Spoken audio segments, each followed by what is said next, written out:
I talk about the best ways to get to know your characters. My name is Gina. I'm an author, editor, publishing professional. I help you make your writing better. Everybody is going to have a different answer to this, and this is going to depend greatly on your own personality and the things that matter to you in this context. Now, we all know that like personality tests are garbage, right? Like they're not real. They're not, they don't actually have any scientific backing behind them, except they feel real and therefore they are helpful and true. Because personality tests are based on self reported data, they really do a good job of reflecting the things that are important to you, or better yet, the things that you think should be important to you.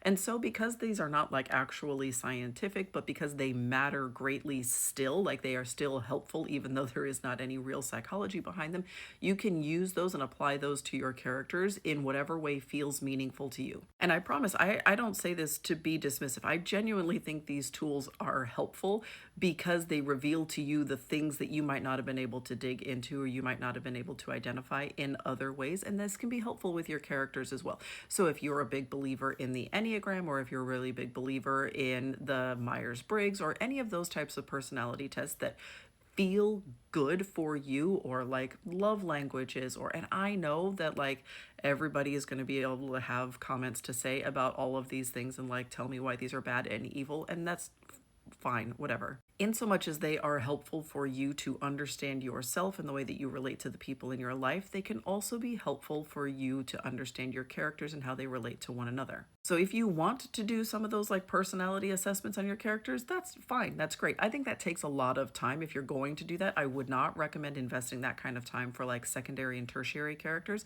But for your primary characters, those can be very helpful. Do whichever ones you are most interested in, that you are most familiar with, that you feel the best about, and go forth and have fun. More importantly, however, I think is for you to remember that every single one of your characters is the protagonist of their own story. It's just not the story that you're writing right now. And so a better way to get to know these characters, or I guess I should say a better way to get to know why they are impacting this story, is for you to understand their stakes.